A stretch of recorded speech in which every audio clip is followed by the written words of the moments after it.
नमस्कार दोस्तों, signature global एक नया लग्जरी हाउसिंग डेवलपमेंट प्रोजेक्ट ला रहा है सेक्टर 71 में। आज इस प्रोजेक्ट पर डिटेल डिस्कशन करेंगे, इसके pros and improvement points. Being an individual investor, आपको यहाँ पर इन्वेस्ट करना चाहिए या नहीं करना चाहिए, इस पर क्लियर कट रिकमेंडेशन देंगे। अगर आप मेरे चैनल पर नए हैं और अभी तक आपने मेरा चैनल सब्सक्राइब नहीं किया है तो प्लीज़ इसे सब्सक्राइब कीजिए। अगर आपको मेरी एनालिसिस पसंद आए तो इसे फ्रेंड्स, फैमिली, व्हाट्सएप ग्रुप्स में शेयर करना ना भूलें। तो शुरू करते हैं अपना वीडियो। सिग्नेचर ग्लोबल एक वेल नोन ब्रांड है गुड़गांव में, स्पेशली अगर बात की जाए तो इनके पास सेक्टर 71 में 100 से ज़्यादा एकड़ का लैंड पार्सल है। उसी में से इन्होंने 22 लैंड पार्सल के लिए लाइसेंस अप्लाई किया था। 2 फेज़ में इसका डेवलपमेंट होना है। फेज़ 1 में तकरीबन 15 एकड़ के आसपास का लैंड पार्सल है और फेज़ 2 में इनके पास 8 एकड़ का लैंड पार्सल है, जो कि 3 अलग अलग चंक्स में डिवाइडेड है। फेज़ 2 ये मे भी 5 से 6 महीने बाद लाएं, बट आज हम फेज़ 1 पर ज़्यादा बात करेंगे क्योंकि फेज़ 1 का ही रेरा अभी अप्रूव हुआ है। लोकेलिटी की बात करें तो सेक्टर 71 बहुत ज़्यादा हैबिटेड नहीं है, बट 1.5 किलोमीटर जैसे ही आप SPR पर पहुंचते हैं वहां पर हैबिटेशन प्रॉपर हो जाती है। आसपास एंड्योर हाइट्स है, सिग्नेचर ग्लोबल का एक अफोर्डेबल हाउसिंग प्रोजेक्ट जो कि लगभग 100% ऑक्यूपेंसी के साथ है। जस्ट अपोजिट में DLF का अल्मेड़ा भी है, जहां पर ऑक्यूपेंसी काफ़ी कम है और वहां पर इन्वेस्टर्स को बहुत अच्छा रिटर्न नहीं मिला है। अगर जैसे ही आप SPR पर पहुंचते हैं और लेफ़्ट का टर्न लेते हैं तो वहाँ पर आपको टाटा का प्रीमांती मिल जाएगा, जो कि एक नया ही है comparatively luxury project by Tata. वहाँ पर भी यस, प्रोजेक्ट की क्वालिटी, कंस्ट्रक्शन क्वालिटी बहुत अच्छी है, वेल मेंटेन्ड सोसाइटी है, बट अगेन जिस तरीके से रिटर्न्स मिलने चाहिए थे उस तरीके से रिटर्न्स यहाँ पर भी नहीं मिले हैं।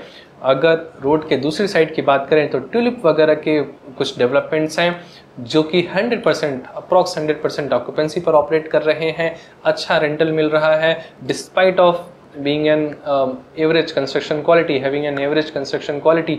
वहाँ पर आपको एप्रिसिएशन भी ठीक ठाक मिला है और आज के डेट में रेंटल भी अच्छा मिल रहा है।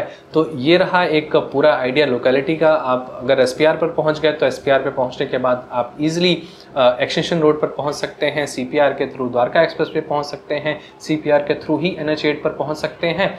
तो हार्डली 10 मिनट के आसपास आप गुड़गांव के किसी भी मेजर सेक्टर में इजीली पहुंच सकते हैं। इतनी फ्यूचरिस्टिक लोकेशन है ये। अब लैंड पार्सल को थोड़ा सा और एक्सप्लोर करते हैं।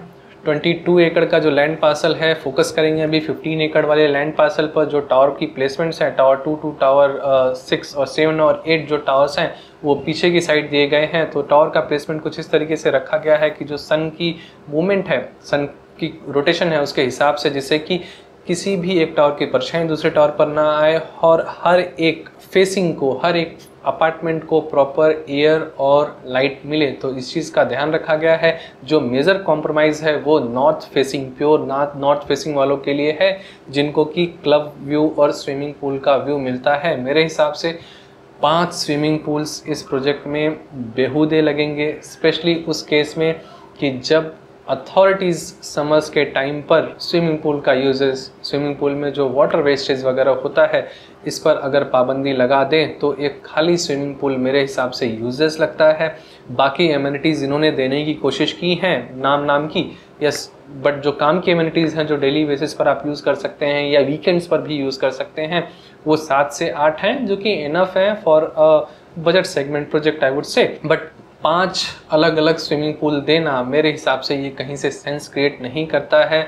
व्यू अगर स्विमिंग पूल में पानी रहेगा तो स्पेशली आपको ठीक ठाक सा मिल जाएगा, बट अगर आप फेसिंग की बजाय, आई मीन एमिनिटी फेसिंग के बजाय कोई और फेसिंग ले सकते हैं, आउटर फेसिंग, तो मेरा पर्सनल जो रिकमेंडेशन रहेगा कि वो ज़्यादा बेहतर है। स्पेशली अपर फ्लोर्स पर आप हाई राइज ले रहे हैं तो हाई साइड पर जाना ज़्यादा बेहतर है। और गुड़गांव और दिल्ली, नोएडा के मार्केट में ये देखा गया है कि अब हाई राइज अपार्टमेंट में लोग हायर फ्लोर को प्रेफर कर रहे हैं। पहले का मार्केट ऐसा नहीं था, लोग हाई राइज में भी फर्स्ट, सेकंड या थर्ड फ्लोर या इवन ग्राउंड फ्लोर प्रेफर करते थे और उस पर प्रीमियम बिल्डर ज़्यादा चार्ज करता था।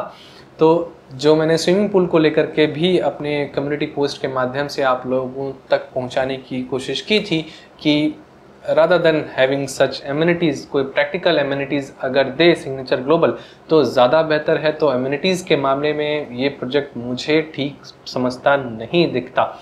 अगर डेंसिटी की बात करें तो बहुत लो डेंसिटी प्रोजेक्ट है, आपको किसी भी एमिनिटी को यूज़ करने में बहुत ज़्यादा रश नहीं मिलेगा।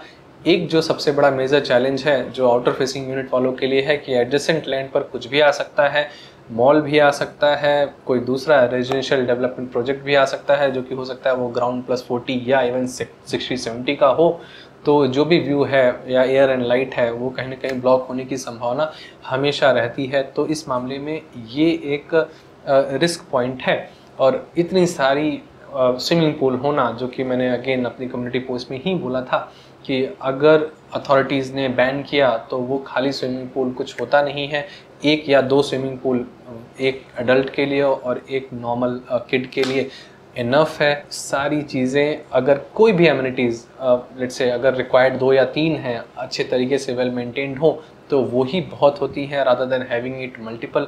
ना जाने क्यों सिग्नेचर ग्लोबल के जो मे बी प्लानर्स हैं उनको लगता है कि मल्टीपल स्विमिंग पूल डालने से वो किसी भी नॉर्मल प्रोजेक्ट को लग्जरी दिखा सकते हैं, बट ऐसा नहीं होता, right. You will have to be practical और अपने जो मार्केटिंग टीम है उसे भी अपने क्लाइंट्स को समझाना कि यस ये प्रोजेक्ट ज़्यादा बेहतर क्यों है without having multiple swimming pools. ये आपको अपनी मार्केटिंग टीम को भी ट्रेन करना होगा कि अपने प्रोजेक्ट को पिच कैसे करें। रेट्स वगैरह आई थिंक आप सभी लोगों ने सुना होगा। जो भी आप रेट सुन रहे हैं मुझे बहुत हायर साइड पर लगा इनका रेट, लोकेलिटी को देख करके, जो कि वहाँ पर बहुत ज़्यादा लग्जरी का अप्रिशिएशन नहीं हुआ है। इस चीज़ को अगर देखें तो वो कहीं ना कहीं एक बजट सेगमेंट का एरिया मुझे ऐसा समझ में आता है। तो वो चीज़ आपको 13 या 14 हज़ार रुपये के आसपास स्क्वायर फीट पर होनी चाहिए थी।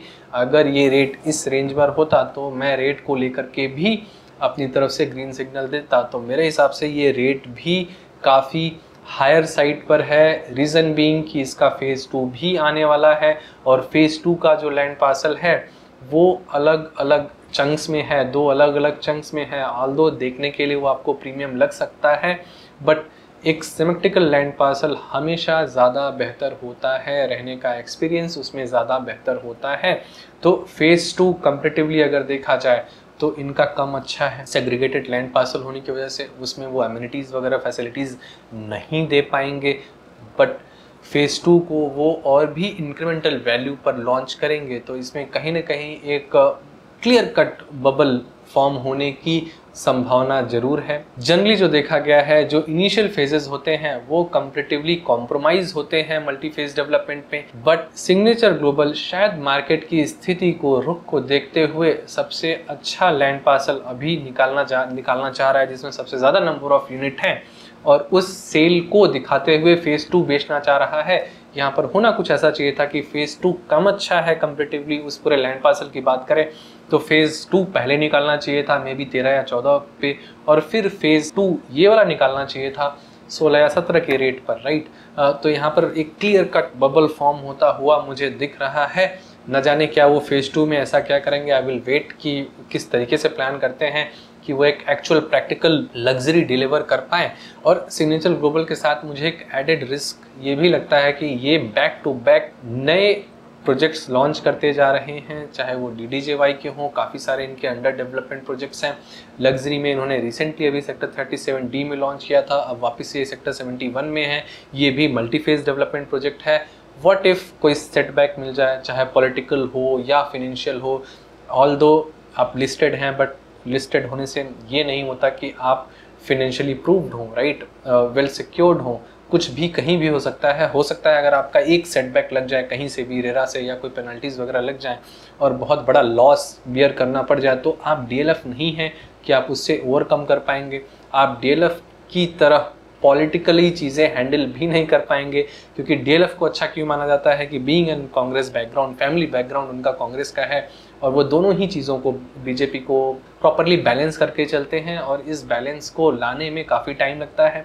Signature Global being a new player और इतने सारे back to back luxury projects launch करना, और एक भी सेटबैक मिला तो मुझे ये कहीं ना कहीं रिस्क में लगता है। जो मुझे अगला नेगेटिव पॉइंट लगा कि ये लैंड पार्सल एक 24 मीटर वाइड रोड है जो कि इसे डिवाइड करती है, तो कहीं ना कहीं वापस से वही वाली चीज़ आ जाती है कि फेज़ 1 और फेज़ 2 की एमिनिटीज़ आपस में एक्सचेंज नहीं हो पाएंगी। तो कहने को 22 एकड़ बहुत बड़ा लग रहा है, बट आपको इसको एज ए 14 एकड़ और साथ में 4-4 एकड़ के दो अलग अलग साइट्स की तरह देखना चाहिए, फिर आप प्रैक्टिकली डिसीजन ले पाएंगे। आशा करता हूं कि इस वीडियो के माध्यम से मैंने इस प्रोजेक्ट के बारे में पूरी क्लैरिटी दी हो। फिर भी आपकी कोई जेनरिक क्वेरी है तो let me know in the comment box below. आप इस प्रोजेक्ट के बारे में क्या सोचते हैं, आपकी एनालिसिस क्या है, ये आप कमेंट बॉक्स में ज़रूर लिखें। अपार्टमेंट खरीदने से पहले, रियल एस्टेट में इन्वेस्टमेंट करने से पहले अगर आपको मेरी कोई सहायता चाहिए तो मैंने नीचे फॉर्म्स का लिंक दिया हुआ है। Please feel free to fill that form so that we can connect over a consultation call. Thank you for watching till the end.